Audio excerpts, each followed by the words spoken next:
fazer presente, continue a se manifestar nessa noite, Pai. Amém, Senhor Jesus. Muito obrigado, Pai, porque tudo que temos pertence ao Senhor e vem do Senhor. Assim, Pai, a gente não precisa viver uma vida cansativa, como se o Senhor tivesse o todo o tempo, Senhor, a todo tempo, pedindo para que seus filhos se esforçassem tanto para conseguir algo do Senhor. Nós não precisamos viver uma vida cansativa, como inclusive se o Senhor não existisse e não estivesse olhando para os seus filhos. Eu oro nessa noite para, assim como o Senhor mudou a vida de Ruth e Noemi, assim como o Senhor foi o resgatador oficial da história, Pai, o Senhor seja aqui nessa noite. Corações aqui possam ser resgatados, vidas possam ser restauradas. Oro para que os corações aqui, Pai, nessa noite sejam um bom solo, que os ouvidos aqui estejam abertos, porque o Espírito de Deus está neste lugar e deseja falar com cada um de nós, Pai. Que o Senhor nos quebrante de fato, que os nossos corações sejam um vaso quebrado e refeito. Alguns de nós estamos na condição de ser refeitos hoje, Pai. Alguns de nós chegamos aqui com a prerrogativa de encontrar uma resposta do Senhor, e o Senhor já deu essa resposta. O Senhor é o Deus presente, Pai. É o Deus que se manifesta a todo tempo. Nada foge do seu controle, nada foge, Senhor, da sua poderosa mão. Muito obrigado, Jesus, porque o Senhor deu essa noite para nós. Em nome de Jesus. Amém. Você pode sentar? Que bom que você está aqui. Boa noite para vocês, né? Não parece que está tão boa noite assim de vocês. Boa noite para vocês. Que bom, mais uma vez que você está aqui. É bom rever os irmãos, alguns. É bom conhecer outros. E que bom que todos estamos juntos, na condição de adoradores, adorando a Deus. E o domingo é o domingo que a gente se reúne, não para receber em primeiro lugar, mas para dar aquilo que recebemos do Senhor de maneira comunitária, essa vida integral que nós somos convidados a viver. E é para isso que estamos aqui. Hoje eu gostaria de compartilhar o último episódio da nossa série de mensagens em Ruth, Redenção nos Campos do Senhor e não de Boaz. E nós estamos nesse campo do Senhor e é um momento preparado para que nós encontremos redenção no Senhor no dia de hoje. E essa continua sendo a minha oração. Graça e prosperidade. Eu fico pensando, prosperidade para alguns de nós é uma mensagem muito tranquila, mas para essa teologia da prosperidade, nem tanto assim, né? De um Deus que a gente está todo o tempo numa barganha ou numa luta feroz para que a mão de Deus ela esteja sobre nós, no sentido de que as portas do céu se abram e é como um cofre que cai muito dinheiro sobre as nossas vidas, muitas bênçãos, muitas alegrias, e não é sobre esse tipo de prosperidade que eu gostaria de compartilhar com vocês. Nesse último episódio, nesse último capítulo de Ruth, capítulo 4, veremos como o Senhor dirige todas as coisas, inclusive na sua vida, todas as coisas, todas as áreas, não é só um pouquinho. Como eu já disse, somos integrais, precisamos crer nisso, que o nosso relacionamento com Deus não é aos pedaços, não são aos domingos, não são qualquer outro dia da semana, mas é o tempo todo, a vida toda. Inclusive Deus ele se manifesta até mesmo na nossa árvore genealógica. Você acredita nisso? Deus ele se manifesta nisso, gente, que ele está de olho e atento a todas as coisas. Imagine só, o fato de você estar presente aqui é que alguém da sua árvore, da geração que te conduziu até esse momento, não morreu, não partiu antes da hora, antes dos seus pais, dos seus avós, e assim por diante. Vá indo para trás e veja quanta gente não foi poupada para que você estivesse aqui, para que o seu filho, os filhos dos seus filhos, com a graça de Deus, cumpra o bom propósito de Deus. Então ele se manifesta. Nessa árvore tem muita podridão.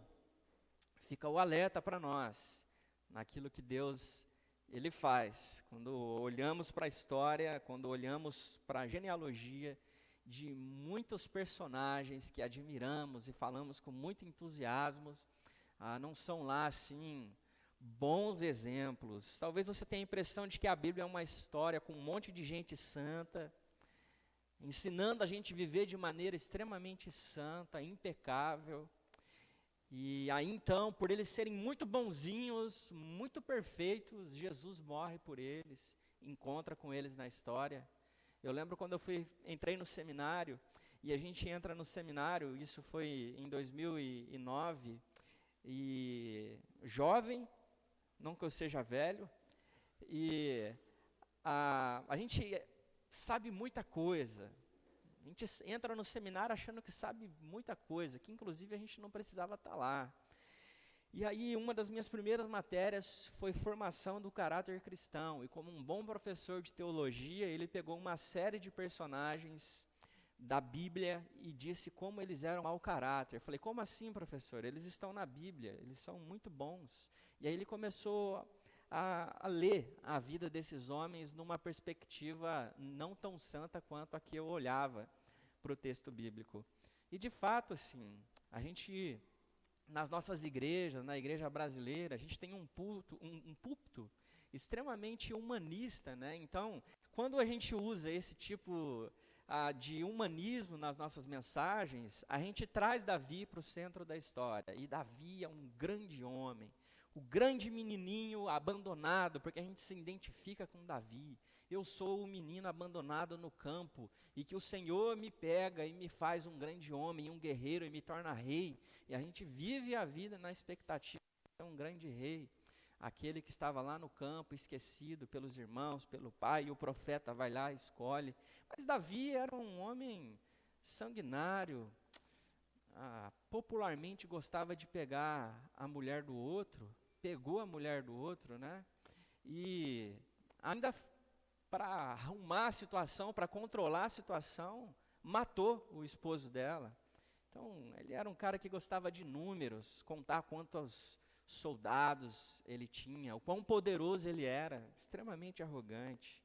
Abraão, né, entregou a sua esposa como irmã, como se fosse a sua irmã, para poupar a própria vida, né? Eu não sei o que Sara continuou com ele.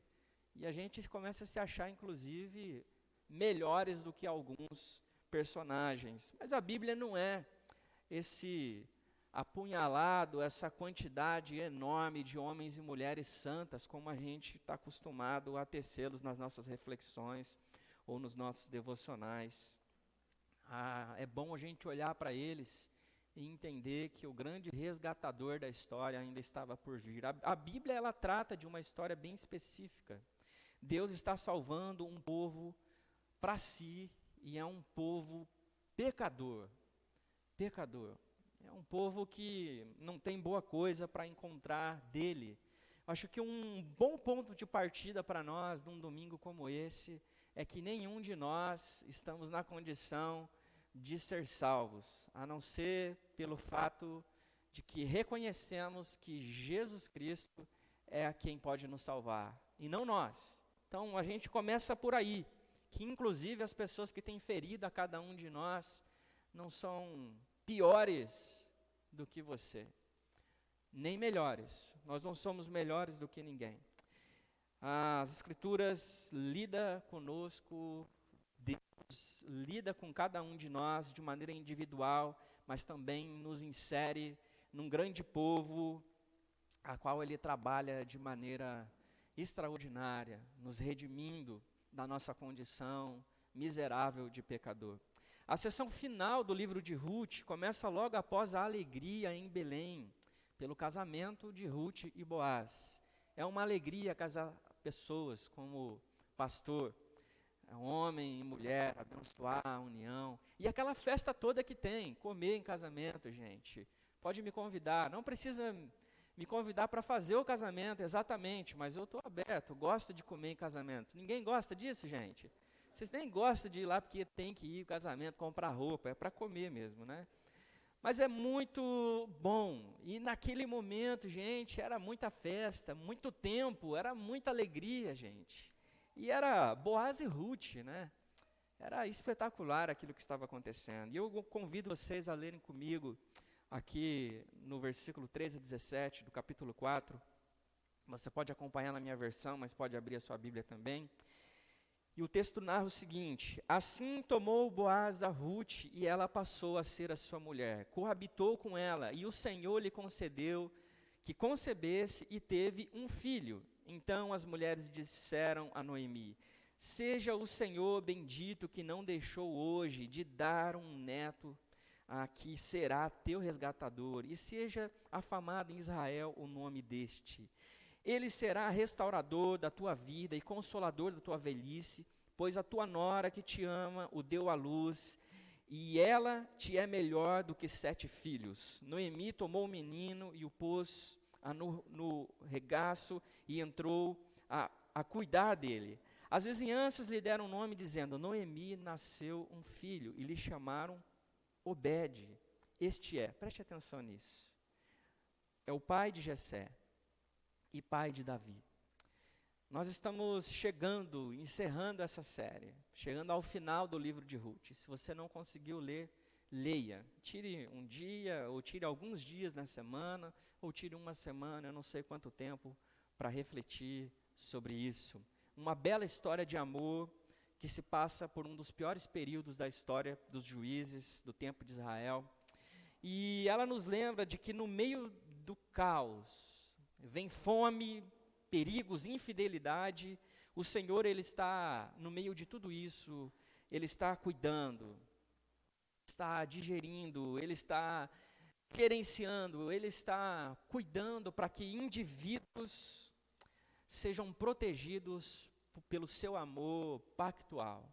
No meio de toda a crise, Ele está cuidando para que a sua vontade, ela continue se manifestando, para que a sua vontade continue soberana sobre toda a história. Ninguém está fora dos seus planos, ninguém está fora dos seus planos, ninguém está fora dos seus cuidados, ninguém, inclusive você que está aqui. E no último capítulo, então, Boaz, concretizando a sua proposta de casamento a Ruth, esse dia chegou, esse grande dia chegou, eles casaram, uniram-se, cumprindo aquilo que havia dito as Escrituras.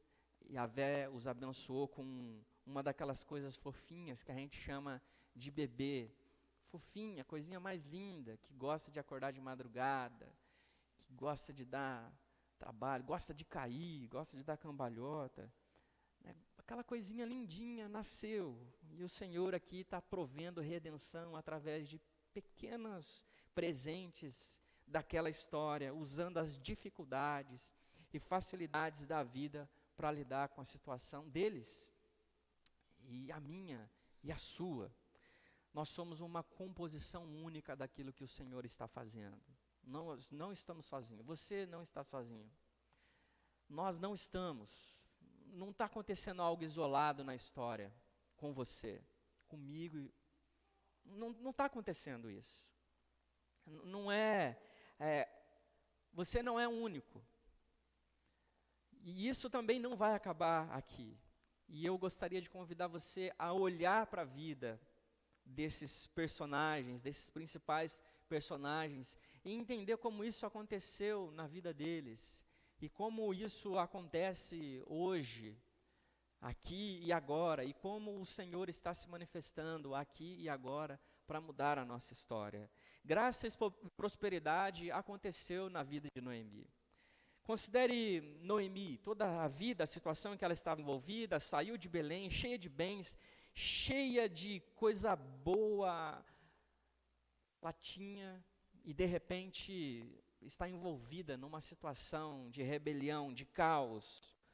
Vai para uma terra, acompanhando o seu esposo, uma terra pagã, ela vai tentar a vida neste lugar. Aqui alguém já precisou sair da cidade ou do país para tentar ganhar a vida ou para recuperar a vida? Ou saiu da sua cidade para fugir da vida que você vivia antes? E lá ela perde tudo, tudo, inclusive marido e filhos, voltou amarga, voltou numa situação terrível, que nenhum de nós gostaríamos de viver. Ela voltou com Ruth, mas era incapaz de perceber o bem que ela tinha do seu lado. Essa era Noemi. Como a gente faz tantas vezes por causa do orgulho, não olhamos para o lado e conseguimos perceber que existe muita coisa boa acontecendo também. Muita gente boa sendo colocada por Deus para mudar a nossa história. E ela começou vazia e amarga. E como é que ela termina? Em qual condição ela passa a se encontrar? No versículo 16, vemos uma nova mulher. Uma nova mulher. Ela tem uma nova história, feliz, com um bebê, um descendente, um neto para aparicar. Olha que diferença. Veja ainda o cuidado divino em que acontece no decorrer da vida de Noemi. Sua velhice estará protegida por Boaz. Ela não tinha ninguém mais para protegê-la, ninguém mais. Agora ela tem Boaz, ela tem Ruth, e ela tem Obed. A vida dela não era mais a mesma. Aquela amargura, aquela resistência, aquela dor, aquela frustração, aquele saldo negativo, aquela vida sem perspectiva, não era mais assim. Se ela não tivesse perdido os 2 filhos, não teria conhecido as bênçãos de Deus naquela situação. Ela não teria observado a tudo aquilo que Ruth fizera por ela. Ela não teria percebido nada disso. Sabe, talvez seja assim com você também. Se não tivesse acontecido aquela história ruim contigo, você não teria percebido as outras coisas boas que Deus tem feito com você hoje. Como Ele amadureceu o seu coração, como Ele te preparou para abençoar a vida de outras pessoas, como te deu experiência para ser um profissional melhor, um esposo melhor, uma esposa melhor, como essa situação toda não te preparou para ser um profissional mais qualificado. Noemi agora, ela vive numa situação de providência, porque ela pode ver, ela pode tocar, ela pode sentir. Deus não age apenas quando nós estamos dando permissão para que Ele trabalhe em nossas vidas. Isso é algo muito orgulhoso da nossa parte, de imaginar que Deus, olha assim, é o seguinte, já que você disse não, então eu vou me afastar de você. Deus é soberano sobre todas as coisas. Ele já vem mexendo, puxando, moldando caminhos desde o primeiro dia. Olha, Jeremias, eu quero fazer algo com você. E aquilo que eu tenho para fazer na sua vida começou quando você estava sendo gerado no ventre da sua mãe. Ele diz a mesma coisa para você hoje. Essa coisa de pensar que a nossa vida não tem valor, ou que o valor exacerbado que você dá para a sua própria vida vem de algum esforço. Yahvé, Ele é o Deus poderoso que está microgerenciando o universo. Ele cuida das coisas pequenas, Ele está atento às coisas simples que estão acontecendo na sua vida. Ele é um Deus tão poderoso que Ele cuida do coração da viúva, do coração amargo da viúva, assim como Ele vigia as flores no campo. O Senhor, Ele vai atrás do seu povo, Ele reúne um povo, Ele se move nessa direção. Ele cuida de um povo, Ele dá direção, Ele dá senso de pertencimento, identidade. Ele trouxe de volta e colocou esse povo no eixo. Ele faz isso com pessoas, Ele faz isso com um povo, Ele faz isso com o mundo, Ele faz isso com o universo, porque Ele é o Senhor. O Senhor trabalha no coração de cada um de nós. Ele é aquele que providencia todas as coisas, é aquele que muda o amargo final das pessoas e transforma isso em riso, em celebração, em festa. O Senhor trabalhou o coração dela, de Noemi. e continua trabalhando nos nossos corações até hoje. Não é mais a mesma coisa. A história não foi mais a mesma. A história, o desfecho daquela mulher. Ainda mais importante que a situação financeira, ela foi resgatada de um estado emocional, espiritual deplorável. Agora ela é reconhecida como avó, ela carrega um neto, e pelo jeito, para cima e para baixo, contando e mostrando para todo mundo. Já viu? Vovô e vovó que está aqui, ou você que é papai e mamãe, que orgulho, né? Os pais nascem nessa geração das redes sociais e diz assim, não vou mostrar meu filho para ninguém, não vou colocar nas redes sociais, não vou fazer nada até fazer 18 anos, até a avó chegar. Porque a avó chega e a avó hoje em dia tem Instagram, tem Facebook. E aí ela mostra, que orgulho, meu neto chegou, minha neta, que coisa boa. Olha aqui, gente, venham e vejam. A boa notícia, Obed, graças a Deus. E a graça e prosperidade foi abundante sobre a vida de Ruth. Considere a vida de Ruth, começou fora da família do pacto.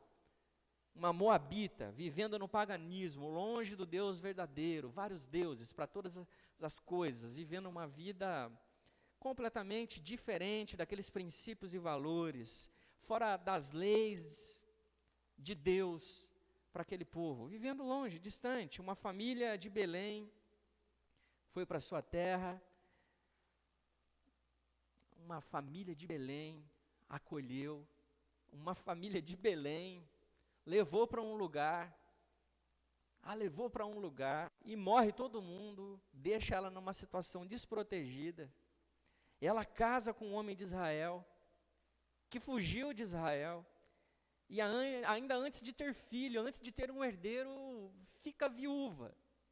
Que situação difícil, que situação complicada. Mas nisso tudo, Deus se move na direção dela.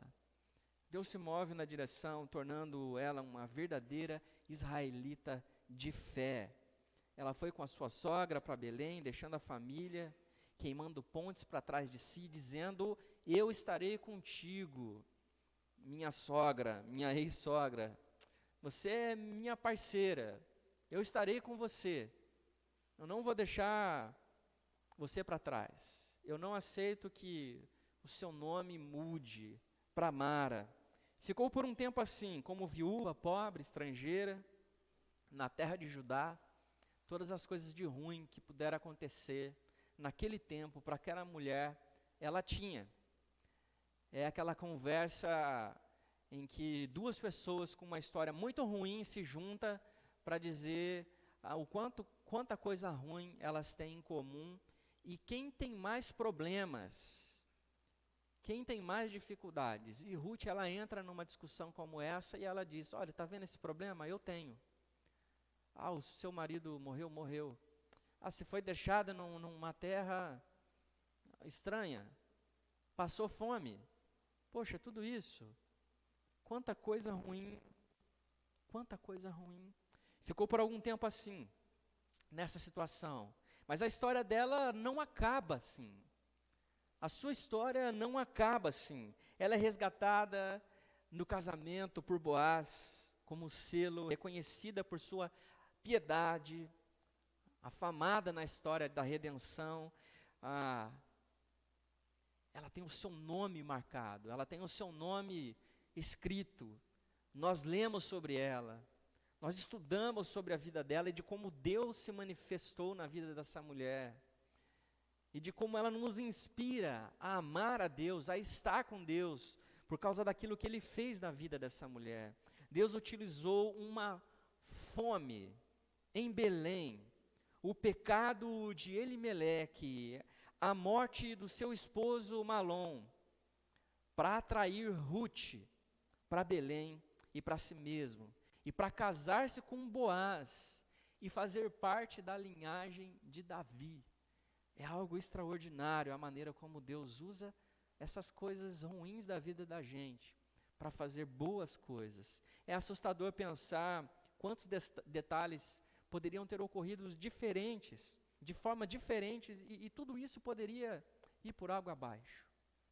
E detalhes, muitas vezes, que nós tentamos controlar na história, que nós tentamos controlar na nossa própria história. A atenção aos mínimos detalhes de como poderemos mover, ou de como podemos mover a mão de Deus na direção de alguma coisa que queremos muito que Deus faça. Outra jovem moabita poderia ter conhecido o seu esposo. Ruth poderia ter sido como órfão, ido embora e deixado para trás toda aquela situação. Eu vou viver minha vida.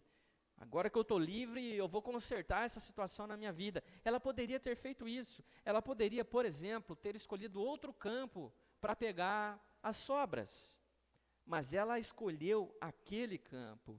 Ela termina se casando com um homem piedoso, com um filho dado pelo Senhor.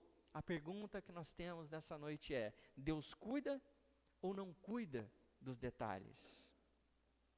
Deus cuida ou não cuida dos detalhes da sua história? Ele está atento ou não está atento aos detalhes da vida? Agora ela com um filho. Quem imaginaria tal nascimento?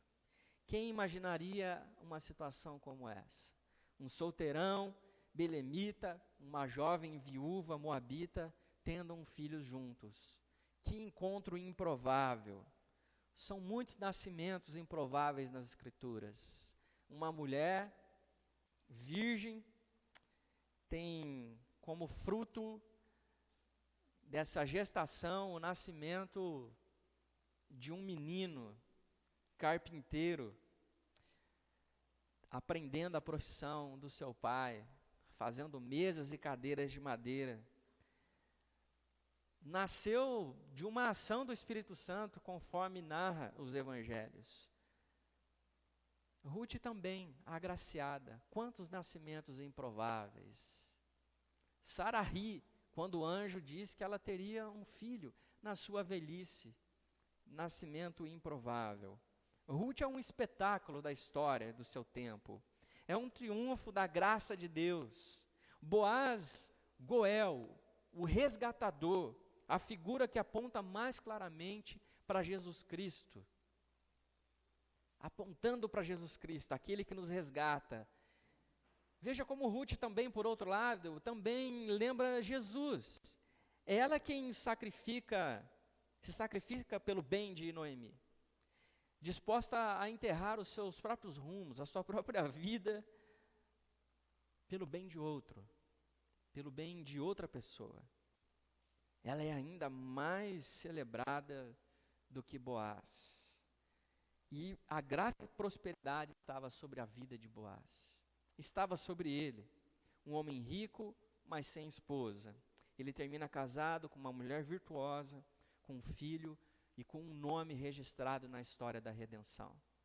Gostaria que você lembrasse que nós estamos lendo o texto, enxergando o texto, os personagens, com a ótica do seu tempo, com as necessidades do seu tempo, respeitando as leis de Deus para o tempo. Mas a boa notícia é que ele termina casado. É um bom momento para convidar a nós a olhar para um outro texto no Evangelho de Mateus, no capítulo 1, e ler alguns versículos, lembrar algo extraordinário que Deus faz, de como Deus está cuidando. Mateus, ele registra o seguinte: livro da genealogia de Jesus Cristo, filho de Davi, filho de Abraão. Nós lemos algo antes, geração de Davi.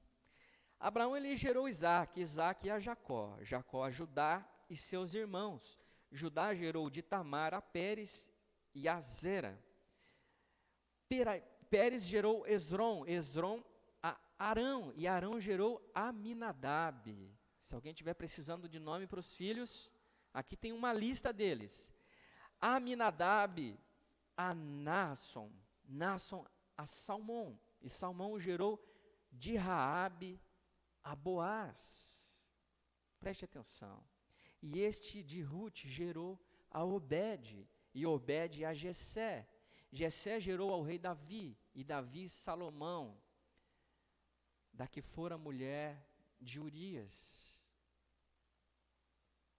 E as coisas continuam, até percebermos como Deus usa as histórias trágicas da vida, pessoas envolvidas em tragédias da vida, vidas extremamente marcadas, para viver, para aproveitar, para usufruir do bom presente de Deus, o convite para coparticipar com Ele daquilo que Ele está fazendo na história. Note quem era a mãe de Boaz. Raabe. Olhe para o texto. Raabe. Quem era essa mulher? Aquela que escondeu os espias em Jericó, Josué capítulo 2. Quem era ela? Uma prostituta pagã. Olha só quem Deus usa. Olha que interessante. Que creu e foi salva por Deus. Raabe se casou como israelita. Se casou com israelita. Que o texto chama de Salmão. Sugestivo o nome, né? Para um domingo à noite, para quem está com fome. Alguém que acredita que o passado de uma pessoa é irrelevante. E nós, meus irmãos cristãos, não acreditamos ainda, espero que isso não aconteça, que prostituta é profissão, que é legalizado pelas Escrituras, que as Escrituras é a nossa única expressão de fé, é a palavra de Deus viva. Você crê nisso? Veja que Boaz seria um homem propenso, pela experiência delicada da sua família, a ser alguém tóxico, alguém cheio de problema que descontaria na vida e nas pessoas envolvidas com a sua vida a história que ele teve, a história que contavam sobre a sua família. Alguém que pode estar sentado aqui nessa noite, que vive uma vida em resposta àquilo que foi feito com você.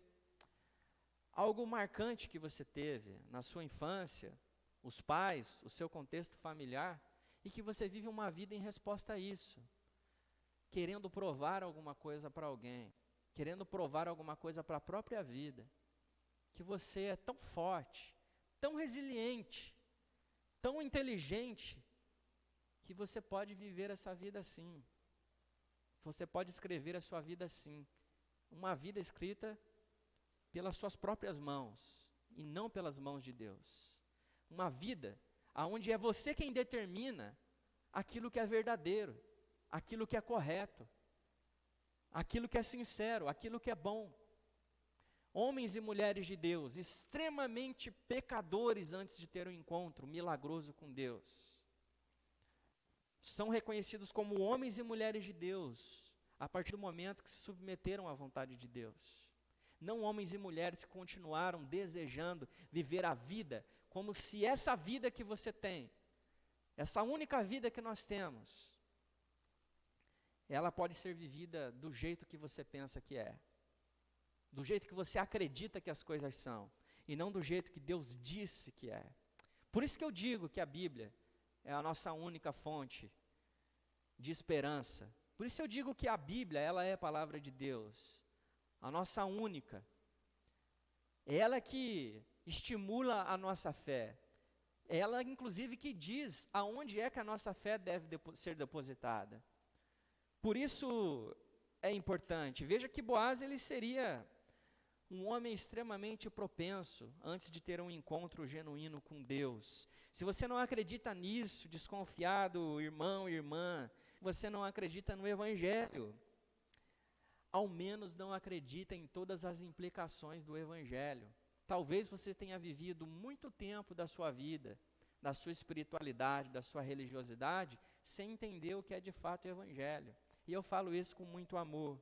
se você não acredita que uma mulher de passado pagão, promíscuo, pode se tornar verdadeiramente uma mulher virtuosa, talvez você ainda não tenha entendido bem o que a Bíblia chama de boas novas. E se você vive há tanto tempo dentro de uma coisa chamada evangelho, igreja, e você ainda não entendeu que a partir do momento que você é inserido nessa vida, não é mais as suas vontades que importam, talvez você também não tenha entendido o que é evangelho. Porque esse encontro com o Senhor é para nos transformar, é para mudar a nossa história. Boaz é um belo resgatador. Ele salva aquela família e faz o seu nome grande em Israel, querendo simplesmente servir ao Senhor. É importante notar que o excelente comportamento de Boaz, para aqueles que aprenderam a admirar a sua vida, vem através de alguém que respeita as leis do Senhor. Por que Ruth estava nos campos de Boaz? Por que Ruth estava naquela condição e sendo autorizada a pegar algo que não era dela? Porque a lei dizia que uma mulher na condição dela poderia pegar livremente, sem ser interpelada, interrogada, expulsa, presa. Por que ela foi até Boaz como resgatador? Porque a lei dizia isso. E Boaz era alguém que estava submisso à lei de Deus, à palavra de Deus. Vida em abundância é aquela vivida dentro da forma como Deus institui. Amém por isso? Agora, meus irmãos, graça e prosperidade acontece em nós por meio de Cristo. Não só através desses personagens que observamos aqui agora.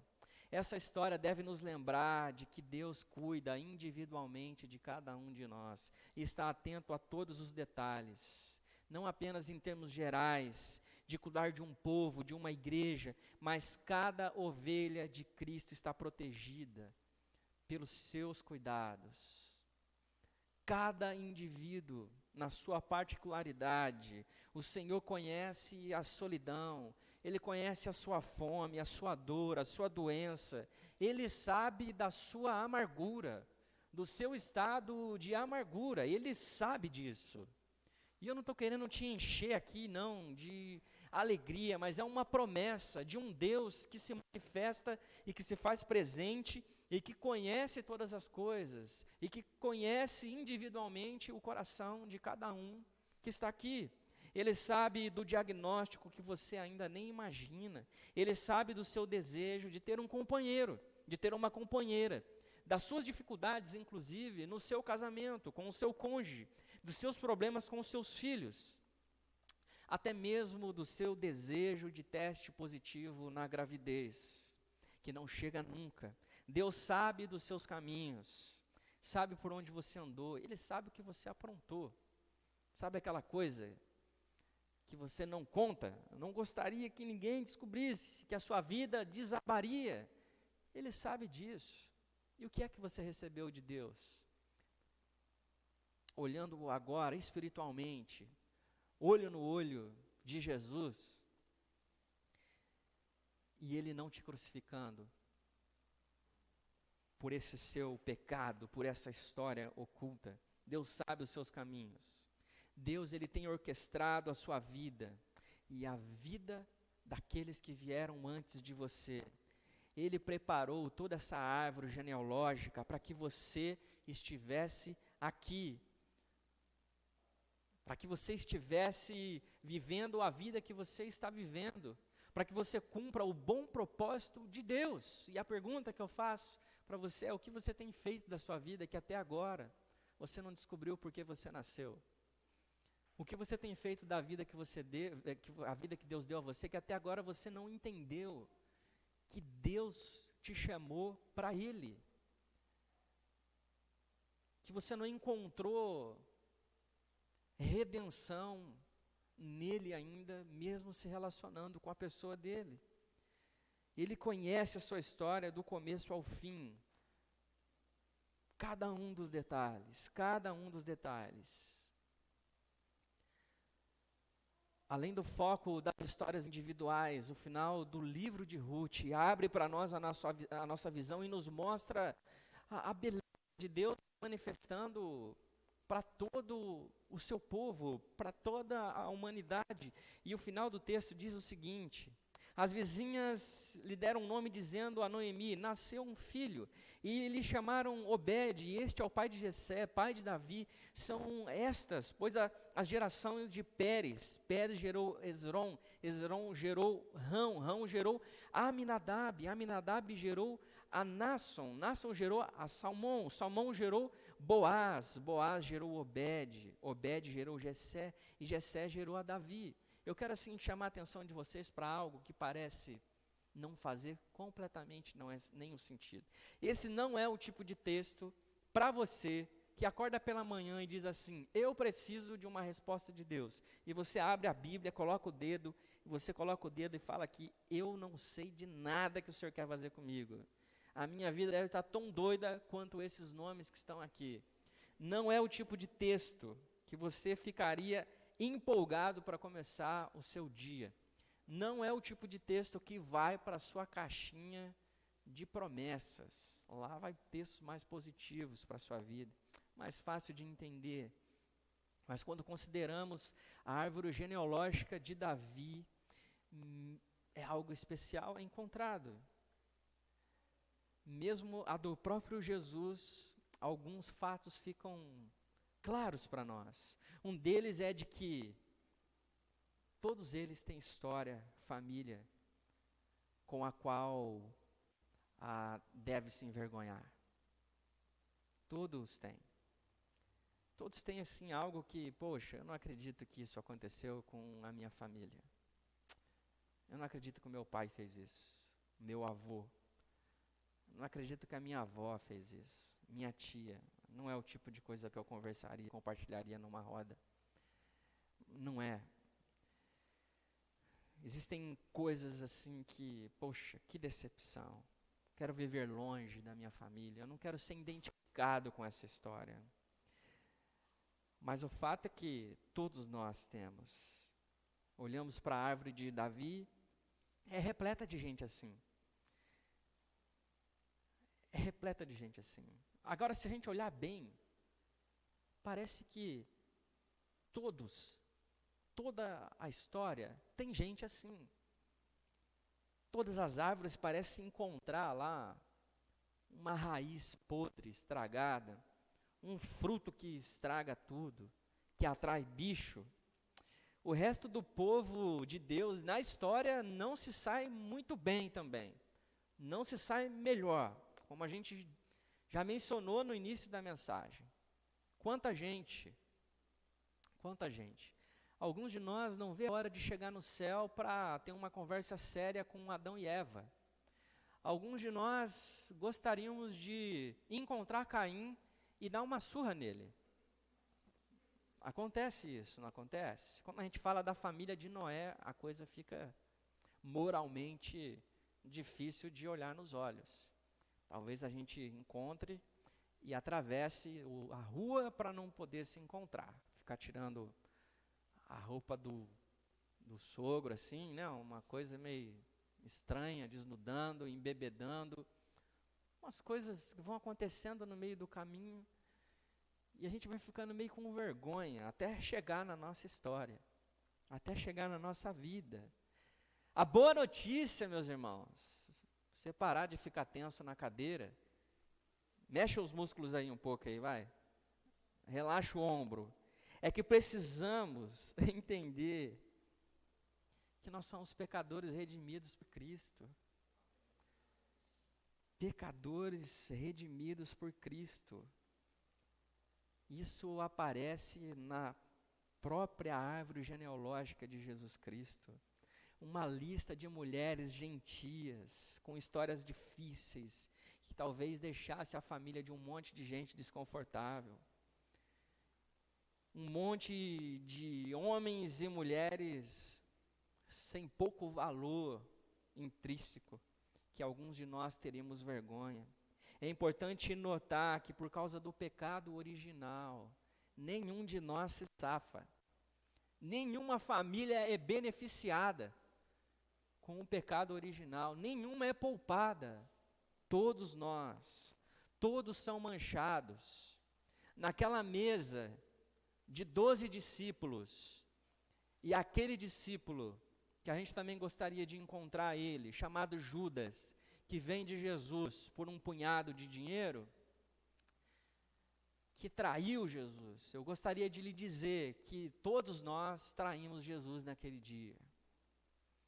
Que naquele dia em que Jesus estava orando, amargurado, naquele monte antes de ser traído, crucificado, cuspido, e que outra parte dos seus discípulos estavam dormindo, nós também somos esses discípulos que dormem, enquanto Jesus está amargurado por aquilo que estava por vir. Jesus Cristo, em sua família, ele misturou um monte de gente pecadora. Foi assim na sua vida toda. Andava com coletores de impostos, pecadores, prostitutas. E foi para os doentes que ele veio. Ele mesmo disse, vocês não estão entendendo. Vocês estão na expectativa de um rei, de um Senhor, de um Cristo. Vocês não têm nenhuma ideia. Porque essa é a vida que vocês foram chamados a viver. É com esse tipo de gente. E aí, a gente pisa no pé do irmão sem querer, a gente não olha mais na cara dele. A gente acha que porque o nosso pé estava embaixo, a gente foi mais humilhado. A gente acha que é mais santo, porque a gente só falta de vez em quando no domingo. Porque a gente só falta 2 vezes por vez no domingo. Pecado, viu, irmãos?